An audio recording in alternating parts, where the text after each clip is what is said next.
Hello नमस्कार, मी काजल. मी पण काजल. हे तुम्हा सर्वांचं अगदी मनापासून आमच्या आजच्या नवीन ब्लॉग मध्ये स्वागत करतो. बॉटलवाल्या टिफिन मध्ये काय दिले सांग? फरसाण. अरे फरसाण ना रे, प्रसाद. म्हणजे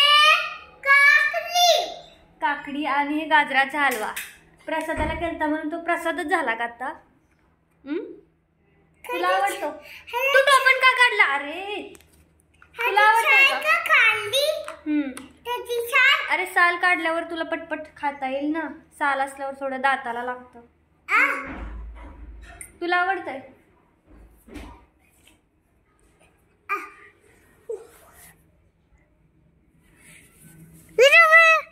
तर ते दोघं स्कूलमध्ये गेल्यानंतर मी सगळ्यात आधी झाडू मारल्यानंतर फरशी पुसली. माझं घरातलं थोडंफार होतं ते आवरलं, कारण मला स्वच्छ केल्याशिवाय मग देवपूजा करायला आवडत नाही. आणि आज मला मंदिराची पूर्ण स्वच्छता करायची होती. म्हणजे अगदी बकेटमध्ये पाणी आणून मी मंदिर स्वच्छ धुतलं आणि नंतर घासणीने घासलंसुद्धा. आणि त्यानंतर पुन्हा पाणी टाकलं. तर पाणी निघत नाही ना, म्हणून मग मी जास्त घासत नाही, पण पाणी ओतत नाही. पण आज धुतलं, खूप दिवस झालं धुतलं नव्हतं. रोज पुसून मग पुसलं की एवढं छान स्वच्छ निघत नाही. पाण्याने धुतलं, घासणीनं स्वच्छ घासलं ना. संगमरवरी दगड आहे मंदिराचा, त्यामुळे मग ते खूप छान क्लीन दिसतं. म्हणून मग आज पूर्ण धुतलं. आणि पाणी बाहेर काढता काढता खूप उशीर झाला. दाखवायला जरी इतकं पटकन वाटत असलं ना, तरीसुद्धा मला पाणी ते सगळं मी कपड्याने पुसून बकेटमध्ये काढलं. खालचं मंदिराच्या खाली जातं कोपऱ्यामध्ये. मंदिर एका साईडला आहे ना, त्यामुळं मग सगळं पाणी मंदिराच्या खाली शिरून बसतं. आणि मग ते मंदिराच्या खालचं पाणी काढता काढता खरं तर खूप उशीर होऊन जातं. आणि आज मला अगदी परफेक्ट अशी माझी देवपूजा करायची होती, कारण आज बुधवार आहे आणि उद्या गुरुवार. गुरुवारी मार्गशीर्ष महिन्यातल्या म्हणजे व्रताची जी पूजा मांडणी असते तीच करेपर्यंत दुपार होते. त्यामुळे मग मंदिरातली स्वच्छता करायला वेळच भेटत नाही.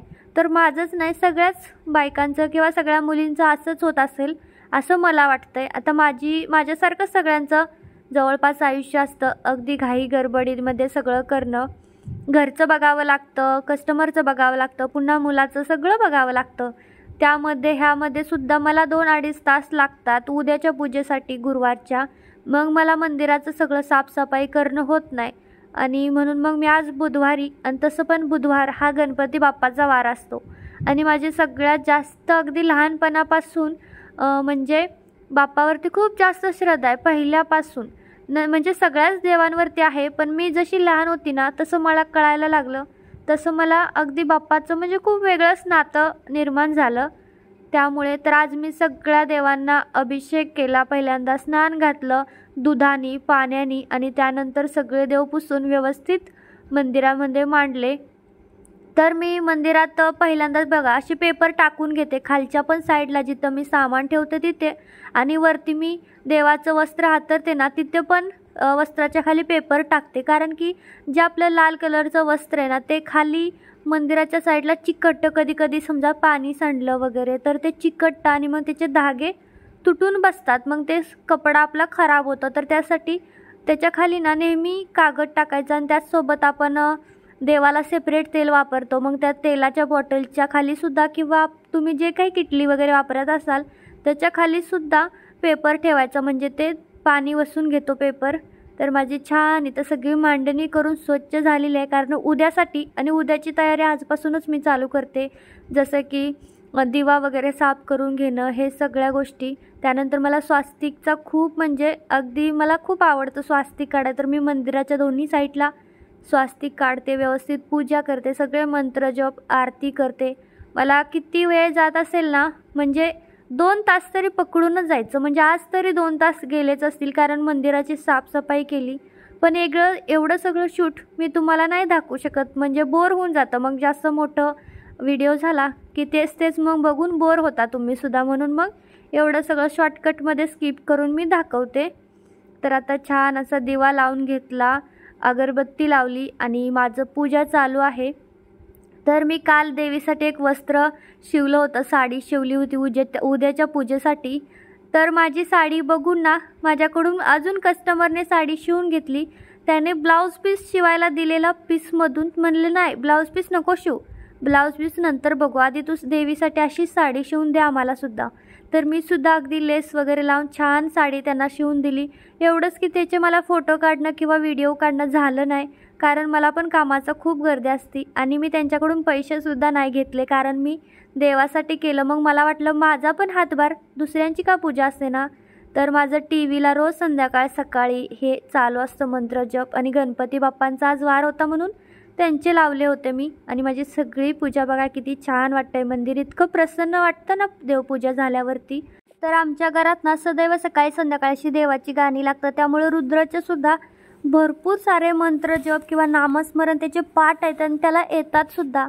कारण आपण जे करतो ना मुलं तेच शिकतात, त्यामुळं मुलांना चांगल्या सवयी लागाव्या असं वाटत असेल तर आपल्याला चांगल्या सवय असणं सगळ्यात आधी गरजेचं असतं.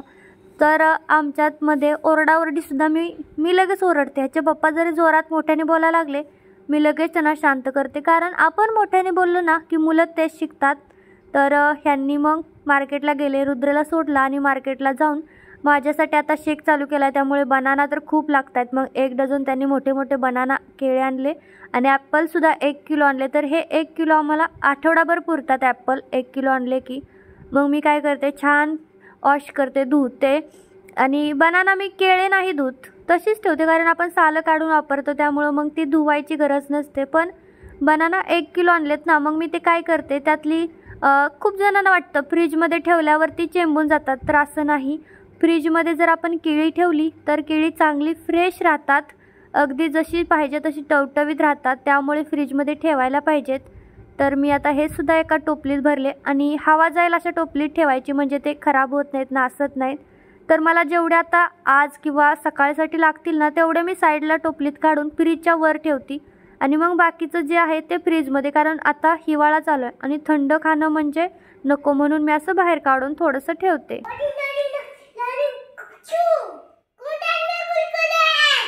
कोणत्या हात मी आहे सांगायचं आहे का? ह्या हातामध्ये आहे, दोन्ही पण हातात आहे बघ. ज्यादा कम सांगायचं होतं का कोणत्या आहे ते सांगायचं होतं? काय सांगायचं होतं? ज्यादा तो इसमें है, राइट वाले में. मेरे को कैंडी दे दोगे? दे दो थोड़ा सा. तुला कुरकुरे पण मिळले, कँडी पण मिळली. अरे बापरे, इतकं नको खाऊ, ठसका लागेल. ज्यादा कम मला चर ना.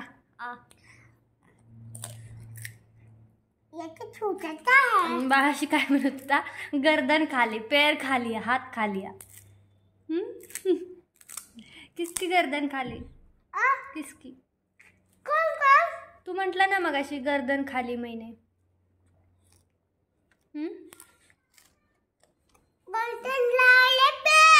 पैर ही खाली है क्या? हाँ.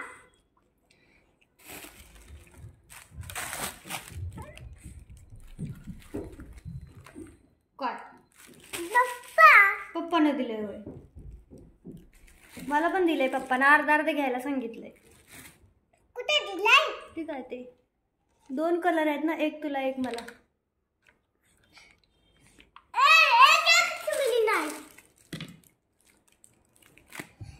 तर आता आमच्या हिरोचा इथं चष्मा गॉगल बिगल लावून कसा डान्स चालू आहे बघा. तर आम्हा तिघाला सुद्धा डान्सचं लय वेड आहे बरं का. मी अशीच गाणी लावतो दुपारी आणि तिघच्या तिघं डान्स करतो. आता काहींना वाटेल असं बालिशपणा वगैरे, पण आम्हाला आवडतं आणि ज्यामधून आनंद भेटतो ते केलं पाहिजे. लोक काय म्हणतात ह्याच्याकडे लक्ष न देता आम्हाला खूप आवडतं. आम्ही तिघं पण एकदम धिंगाणा घालतो. तर त्याचे पप्पा दमून दमून आंघोळीला गेले, मग आमच्या दोघांचं चाललं होतं. इथपर्यंत ब्लॉग बघितल्याबद्दल खूप खूप धन्यवाद. तर उद्या भेटूयात, तोपर्यंत बाय.